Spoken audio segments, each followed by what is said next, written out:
Part 1: The Betrayal. The sound of my heels echoed through the grand hallway, each step resounding in the silence that surrounded me. My heart raced as I walked toward the celebration party, the flicker of excitement tinged with an odd sense of dread. After 3 years of unrelenting pursuit, I had finally agreed to be with Scott. But now, as I entered the room, I felt an unsettling chill run down my spine. Something wasn't right. The room was filled with laughter, music, and the buzz of chatter, yet all I could focus on was Scott. He stood in the corner, talking to Sandy, a woman who had always been in the background of our relationship, someone I had never paid much attention to, but today, her presence felt different. I had seen her around, but this time, she was closer, smiling up at Scott with a gaze that seemed too familiar. It was almost as if they had been a couple all along. I brushed the thought aside, telling myself I was being paranoid. As I moved forward, I caught Scott's eyes, and the instant he saw me, everything changed. He froze, his expression hardening, and then, almost like flipping a switch, his face twisted into something unfamiliar, something cold. The words he spoke hit me like a slap to the face. "Lauren, you're just a useless illegitimate daughter," he sneered, his voice dripping with disdain. "You do nothing but eat and wait for death. How can you even compare to Sandy's talent? Your family's about to go bankrupt, and I'm not wasting my time on trash like you." The words cut through the air, louder than the music or laughter. My heart skipped a beat, the weight of his cruel words sinking in. For a moment, I couldn't move, couldn't speak. Had he really just said that? Had the man who had once professed his love for me turned into someone so vile? My body went numb, but my mind raced, desperately trying to make sense of what was happening. Sandy, standing beside him, gave me a small, innocent smile. I could see the smugness behind her eyes, the triumph in her gaze. I wanted to scream, to slap the smile off her face, but I held back. This wasn't just a petty argument, it was a public humiliation, and I had no idea what to do next. As Scott turned away, wrapping his arm around Sandy's waist, the world around me seemed to collapse. I had been played. All those years of chase, all those promises, and for what? To be cast aside, humiliated in front of everyone, like I was nothing more than a fool? Just then, the room seemed to spin, and everything around me became a blur. My past and present collided. I remembered the life I had lived before, the life that had ended so tragically. I had come back to this moment, back to Scott, back to Sandy. But why? Why had fate brought me here? Why had I been given this second chance? "Lauren, are you mad?" Sandy's voice pulled me from my thoughts, her words sweet, but laced with mockery. "Scott and I are truly in love. Please, let us be together." I stared at her, trying to process everything. The anger bubbled inside me, but I wasn't ready to confront her, not yet. Instead, I turned my gaze to Scott, locking eyes with him. The disgust I saw in his eyes sent a chill through my bones. But this time, it was different. I wasn't the same helpless woman I had been in my past life. I wasn't going to let him destroy me again. But then Sandy stepped forward, a delicate hand reaching out to me. She pretended to wipe away non-existent tears, her act flawless, as though she were made of porcelain. "Lauren," she said softly, "I'm the one who wants to break up with you. Please, don't make this harder for Scott." I could feel the anger rising in my chest, boiling over. I wasn't going to stand there and let them make a mockery of me, of everything we had been through. I opened my mouth, ready to speak, but before I could say a word, Scott pushed me aside, stepping protectively in front of Sandy. The room fell silent. Scott's words were cold, his tone venomous. "You've always been cold and emotionally distant," he spat. "I've wanted to break up with you for a long time. But you were the one who wouldn't. Let go. And now, I'm done." My blood ran cold.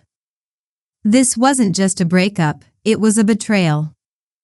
And this time, I wouldn't let him get away with it. Part 2. Unraveling the Web of Lies. The tension in the air was palpable, and as I stood there, frozen in disbelief, my mind raced to catch up with the reality unfolding around me. Scott, the man who had once pursued me for years, the man who had made me believe that I was his everything, had turned into a complete stranger. His words still echoed in my head, each one more bitter than the last.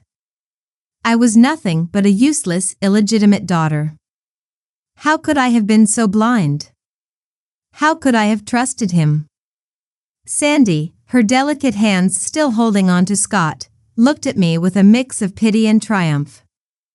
I could see the way her eyes sparkled as though she had already won the battle. She wasn't just playing the victim, she was playing her part in the grand performance she had set up, and it seemed the audience, everyone in that room, was buy-in. It. The worst part? I was the one being made to look like the villain. For a moment, the world around me seemed to blur. I could barely hear the murmurs from the crowd, the whispers that were growing louder as they shared their opinions on the spectacle playing out in front of them. I was being humiliated, and they were all too eager to watch. The laughter, the judging eyes, and the whispers, they all stung, but they were nothing compared to the pain I felt from Scott's betrayal. I couldn't let this stand. Not now, not in front of all these people. I had worked too hard to get where I was. I had fought for everything I had, even when it seemed impossible. And now, I was going to let Scott and Sandy take it all from me? No. I couldn't let them win. Taking a deep breath, I stood straighter, forcing myself to look at Scott. His smug expression, the one he always wore when he thought he was in control, only fueled my anger. He was too comfortable, too sure of himself. It was time for that to change. "You think I'm just going to stand here and let you destroy everything I've worked for?" I asked, my voice colder than I'd intended, but the words felt right. They had to. Scott's eyes flickered with annoyance, and he scoffed. "What are you going to do, Lauren?" "Nothing. You've already lost." The venom in his words struck deep, but I held my ground. I wasn't going to let him break me like he had before. "You think you can just throw me aside like I'm nothing?" I can't. You'd, my voice steady but sharp. "You've underestimated me, Scott. You've always underestimated me." Scott laughed bitterly, but there was a hint of nervousness in his eyes that he tried desperately to hide. "I'm done with you. You never even understood what I wanted, what I needed. You were just a stepping stone, Lauren. Nothing more." I felt my heart tighten in my chest, but I didn't show it. I wouldn't let him see that he had any power over me. Instead, I turned my gaze to Sandy. "You," I said, my voice dripping with contempt. "You really think you've won, don't you?" Sandy's eyes widened, but she quickly recovered, putting on the most innocent look she could muster. "Lauren," she said sweetly, "I'm not the one who's causing any trouble here. It's just that Scott and I." I cut her off, not willing to listen to her lies. "Save it, Sandy. I know exactly what's going on here." The room had gone completely silent by now. Everyone was watching, waiting to see how I would react, how I would handle the public humiliation. And in that moment, I realized something. I wasn't just going to let them make me look weak. Not anymore. The crowd's eyes were on me, and I could feel the weight of their judgment. But I wasn't afraid. I had been through worse. And this? This was nothing compared to what I had survived before. Let's get one thing straight, I said, my voice rising. G with confidence. I'm not going anywhere. And neither are you, Scott. You think I'll just disappear, let you walk all over me, but I won't. I'm not the same person I was before. Scott's expression faltered for a split second, but he quickly regained his composure. You can't stop what's already happened, Lauren. It's over. I raised an eyebrow. You really think it's over? You think you've won? Because from where I'm standing, it looks like you've made a huge mistake. Scott sneered. What are you going to do? You're nothing without me. I could feel the heat rising in my chest, the anger building up as I finally found my voice. You don't get it, do you? I don't need you. Not now, not ever. And you, Sandy, I said, turning to her, you're not as innocent as you think you are. Sandy's face twisted in confusion, but there was no denying the smugness that remained in her posture. What do you mean by that? She asked, her voice trembling slightly. I smiled, but it wasn't a warm smile. It was a smile that said, I know your secret. Oh, nothing. Just that I know exactly how you've been using Scott to climb the ladder. You think you're clever, don't you? But you've got it all wrong. For the first time, Sandy's composure cracked. Her eyes darted nervously around the room, and for a brief moment, I could see the fear behind her mask.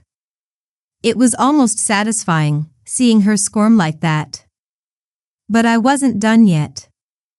I had to make sure they understood just how far they had gone in humiliating me. You think Scott's going to stick around when things get rough? I asked, my voice low and dangerous. You think he's going to be there for you when you need him? Because I can tell you right now, he won't.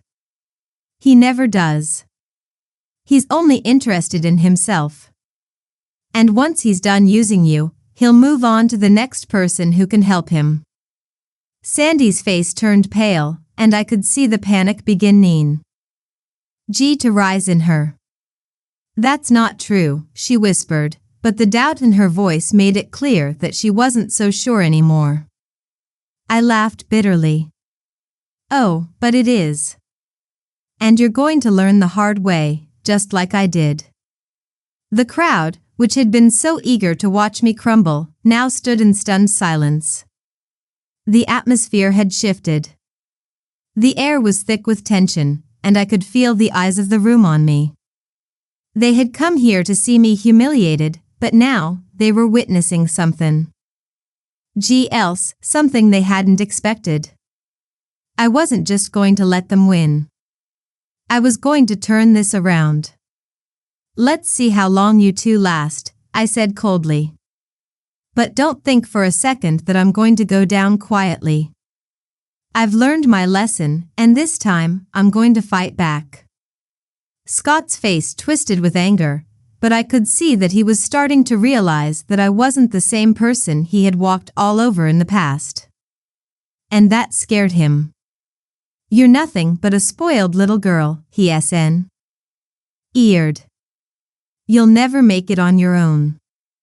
You'll always be dependent on your daddy's money. I gritted my teeth, but I didn't let his words affect me. You're wrong, Scott.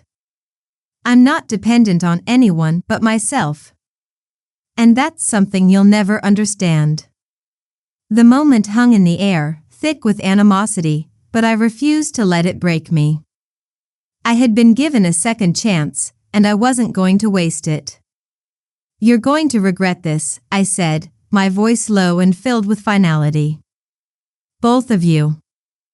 As I turned and walked away from them, I could feel the weight of the room lifting. I wasn't just walking away from Scott and Sandy, I was walking away from the life that had once trapped me, the life that had led me to my downfall. But not this time. This time, I would be in control. Part 3: The Road to Revenge. The night's events replayed in my mind as I made my way out of the party. Each step I took was like a beat in the rhythm of my new life, a life that wouldn't be defined by Scott's betrayal or Sandy's scheming. No, I was done playing by their rules. The anger that had burned inside me earlier now transformed into a quiet resolve. They thought they had one, but I had a different plan in mind. The next few days were a blur. I stayed at home, trying to calm my mind and figure out my next move. I needed to think clearly, and more than anything, I needed to make sure that Scott and Sandy would never be able to destroy me again. I had one advantage now: knowledge. I knew who they were, what they were capable of, and most importantly, I knew their weaknesses. Sandy thought she had everything under control, but I could see through her facade. She wasn't as perfect as she seemed, and sooner or later, she would make a mistake. But Scott, he was the bigger problem. He had never been a man of integrity, and his pride was his most dangerous trait. He had used me and discarded me when I was no longer useful to him. He hadn't learned anything from the past life, but that would change. I would make sure of it. I began to reach out to people who could help me, people who knew Scott and Sandy and could give me the information I needed to expose them for what they truly were. It wasn't just about revenge anymore, it was about reclaiming my dignity, my reputation, and everything that they had tried to take from me. And if I could bring them down in the process, then so be it. As I was sitting in my apartment, reviewing my plans, my phone buzzed. It was a message from one of my former classmates, someone I hadn't spoken to in months. They had been there that night, at the party, and had witnessed everything. I opened the message, curious. I saw what happened with Scott and Sandy. You need to be careful. I know they've been hiding something, and it might be worse than you think. My heart skipped a beat. What did they mean? What were Scott and Sandy hiding? I quickly typed a response. What do you mean? What are they hiding? It didn't take long for a reply. Sandy's design, the one she's showing off everywhere, it's not hers. She stole it from her sister. I'm telling you, there's something big here, something you could use. Sandy had stolen her sister's work? My mind raced. This was the break I had been waiting for. I knew there was more to Sandy than met the eye. The perfect little designer was nothing more than a thief, and now I had the evidence. CE to prove it. I immediately contacted my trusted friends. If Sandy's sister, Hazel, was the one who had created the designs, then it would be important to get in touch with her. But there was one thing I needed to do first: gather more proof. I couldn't just confront Sandy without ensuring I had all my ducks in a row. For the next few days, I began working on my plan. I needed to dig deeper into Sandy's past, into the things she had hidden from everyone. IKN. EW that if I could expose her for who she truly was, Scott wouldn't have anyone left to cling to. And once that happened, he'd have no choice but to pay for everything he had done. But I wasn't just focusing on Sandy. I was keeping an eye on Scott, too. After all, he was still the man who had betrayed me in the most humiliating way possible. He had destroyed everything I had once believed in, and I wasn't going to let him get away with it. I arranged a meeting with one of my old contacts who worked at a law firm. I needed legal advice on how to handle this situation. If I was going to go after Sandy and Scott, I needed to make sure I was prepared for whatever they might throw my way. The law was on my side, but I had to be smart about how I approached it. As I sat across from my contact, he listened carefully to everything I had to say. "You've got a solid case," he said, nodding. "But you need more proof. You can't just accuse Sandy of plagiarism without solid evidence. If you want to take her down, you'll have to play this carefully." I nodded. "I understand. I'll get the proof. I'm not letting this go." After the meeting, I felt a sense of clarity. I had a plan, and I was going to execute it with precision. I wasn't just going to let Scott and Sandy walk away unscathed. I was going to make sure they understood the consequences of their actions. Days passed, and I continued to gather information, getting closer to uncovering the full extent of their betrayal. The more I learned about Sandy's stolen designs and Scott's past, the more determined I became. It wasn't just about revenge anymore. It was about justice. And I was going to make sure they paid for what they had done. But the more I focused on my plan, the more I began to realize that this wasn't just about Scott and Sandy anymore. It was about me, about reclaiming my life and proving that I was stronger than anything they could throw at me. They had tried to tear me down, but I wasn't going to let them win. One afternoon, while I was sitting at my desk, reviewing some documents, I got another message. This time, it was from Hazel, Sandy's sister. I hesitated for a moment before opening it. What did she want? "Lauren, I need to talk to you. I know what's going on. I've been keeping track of what Scott and Sandy are doing. I want to help. I want to take her down with you." Hazel? The sister who had been left in the shadows while Sandy took all the credit? I couldn't believe it. But at the same time, I understood. She had been wronged, too. She had been the true talent, and Sandy had stolen everything from her. I quickly replied, "What do you have in mind?" Her response came swiftly, "Meet me. I'll show you everything. The truth you need to expose them." I felt a surge of hope. Finally, everything was starting to come together. I was getting closer to taking them down. To putting an end to this twisted game once and for all. That night, I met with Hazel at a quiet cafe, away from prying eyes. She was nervous, but there was a fire in her eyes. "I've been keeping all the evidence," she said, her voice low. "Everything you need to expose Sandy for the fraud she is." I leaned in, eager to hear more. This was it, the moment I had been waiting for. She handed me a folder. "This is the proof. All the documents, the messages, and the timeline of how Sandy stole my design. I've been holding on to this for years, waiting for the right moment to use it." I took the folder, my heart racing. "This is exactly what I needed," I said, looking up at Hazel. "You're not alone anymore. We're in this together." Hazel smiled, the weight of years of frustration lifting off her shoulders. "Thank you, Lauren. You don't know how much this means to me." With this new evidence in hand, I felt like I was on the verge of something big, something that would change everything. I wasn't just going to sit back and let Scott and Sandy destroy me anymore. This time, I was going to make them pay. Part 4: The Fight for Justice. The days following my meeting with Hazel felt like a whirlwind.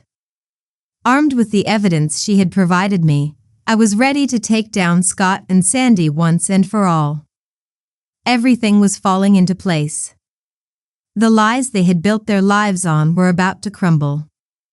I could already feel the satisfaction of knowing that this time, I wasn't going to be the victim. I was going to be the one who took control of my own destiny.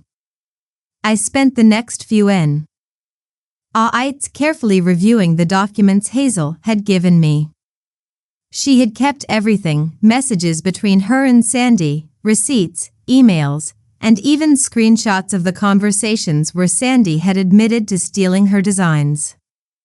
It was a perfect timeline that would expose Sandy's deception and prove to everyone that she was nothing but a fraud. I couldn't wait to show the world who she really was. But there was one more piece of the puzzle I needed to secure: Scott. He was the who had supported Sandy all along. He had been the one to elevate her, to make her feel untouchable. But now, it was time to turn the tables. He had been playing a dangerous game, and it was about to backfire in the most spectacular way. I decided that the best way to expose them was through the one thing they cared about most: public image. Both Scott and Sandy had carefully curated their reputations, and I was going to shatter them in front of everyone. They thought they had one. But they had no idea what was coming. I reached out to some of my contacts in the media. With the evidence I had, I knew I could make a splash. I wasn't just going to confront them, I was going to destroy the foundation they had built for themselves. The first step was to get Sandy's plagiarism scandal into the spotlight. But I had to be careful. I couldn't just go on the attack without ensuring everything was airtight. After a few days of preparation, the plan was set in motion. I sent a detailed email to a few trusted journalists, explaining how Sandy had stolen her sister's designs. I attached the evidence Hazel had provided me: documents, screenshots, and the timeline. I knew the media would take the bait. A scandal like this was too juicy to ignore. While waiting for the media to pick up the story, I focused on Scott. He wasn't going to escape so easily. I had done my research and discovered that he had been involved in several shady business deals over the years, and I had every intention of bringing them to light. I contacted a few of his former colleagues who were more than happy to share their stories about Scott's questionable practices. It was time for his dark secrets to be exposed. I had a quiet satisfaction as I waited.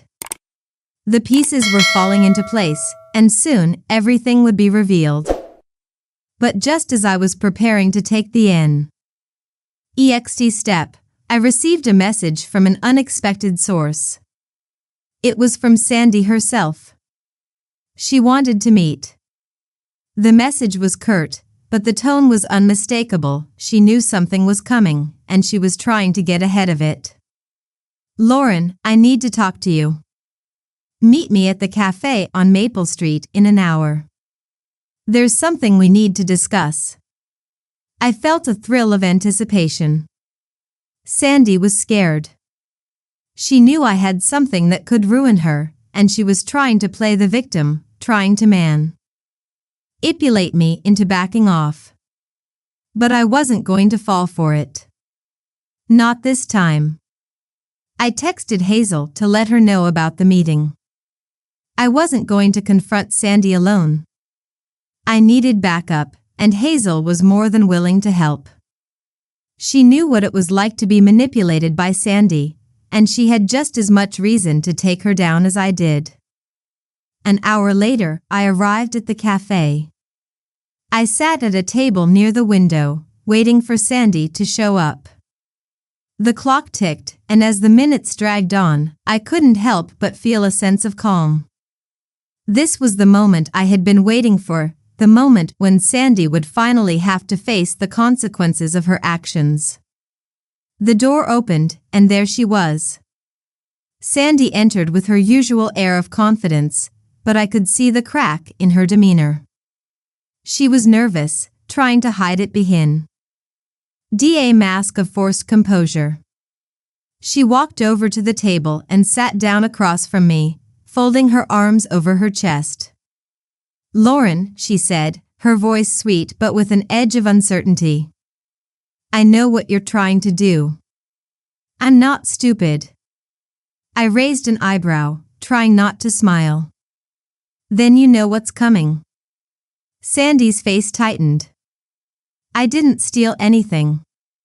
You can't prove it, and you're just trying to tear me down because you're jealous of what I have. I've worked for everything I've got. I lean.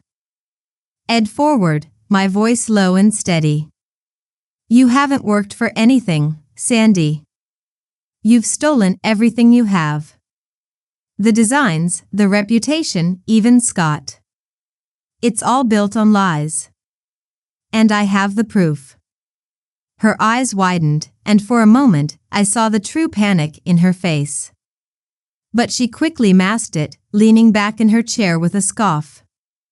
You think you can just ruin my life with a few pieces of paper? People won't believe you. I shook my head. It's not just a few pieces of paper, Sandy. It's the truth. And the truth always comes out in the end. Sandy's posture stiffened. You don't know what you're doing. I'll make sure you regret this. You think you're the victim, but you're just a spoiled little girl who can't stand to see someone else succeed. You've never worked for anything in your life. I could feel the anger bubbling inside me, but I kept my cool. That's where you're wrong, Sandy. I've worked for everything I have. You've stolen it all. And it's time everyone knew the truth. Sandy's face turned crimson, her eyes flashing with rage. She opened her mouth to say something, but before she could, Hazel walked in. She was calm and composed, just like I knew she would be. She made her way over to the table and sat beside me, offering Sandy a polite but cold smile. Dawn. Worry, Sandy, Hazel said, her voice dripping with sarcasm. We're not here to destroy you. We're here to expose you for what you really are. A thief. Sandy's eyes darted between us, her face pale. She didn't say anything for a long moment, but I could see the fear building in her. She had no control over this situation anymore. The lies, the manipulation, the theft, it was all coming to an end. You think you've won, Sandy whispered, her voice trembling. But you haven't. You won. Get away with this. I smiled, feeling a surge of satisfaction. We already have, Sandy. And the whole world is going to know what you've done. With that, I stood up, motioning for Hazel to follow me. We left the cafe, leaving Sandy behind, her face contorted with anger and fear. I knew she was going to try to fight back, but I didn't care. The damage was done. The truth was out. Part 5: The Fall and Rise. The days that followed Sandy's confrontation were nothing short of chaotic. The media exploded with the story of Sandy's plagiarism, and soon, the world learned about the designs she had stolen from her sister, Hazel. The truth had come out, and there was no escaping the consequences. The story went viral. Journalists dug deeper into Sandy's past, exposing how she had stolen not only her sister's designs but had also manipulated Scott into helping her maintain the lie. Her so-called talent had been built on the backs of others, and now, she was paying the price. I watched as Sandy's carefully curated public image crumbled. The praise she had received for her designs quickly turned into mockery. The fashion world, which had once celebrated her as a rising star, now turned its back on her. Professors who had once praised her work for its so-called genius now condemned it as nothing more than theft. And then there was Scott. He, too, was dragged into the scan. The lies he had spun about our relationship were exposed for everyone to see, and the truth about his role in Sandy's rise was laid bare. The media picked up on his shady dealings, his manipulations, and his betrayal of me. It seemed that everything he had tried to build was now crumbling around him. Scott, in his usual manner, tried to salvage what he could. He made several attempts to turn the blame on me, claiming that I was the one trying to tear him down. But it was too late. His reputation had already been destroyed. He had been exposed for what he was, a man who had used and discarded people without a second thought. I couldn't help but feel a sense of satisfaction as I watched it all unfold. But it wasn't just about getting revenge anymore. It was about justice. And seeing Scott and Sandy get exactly what they deserved was the sweetest kind of justice I could have imagined. But the battle wasn't over. As much as the media was enjoying the spectacle of Sandy and Scott's downfall, there was still more work to be done. I knew that there were more people in the background. Who had supported their lies, people who had turned a blind eye to their actions. I wasn't going to let them get away with it either.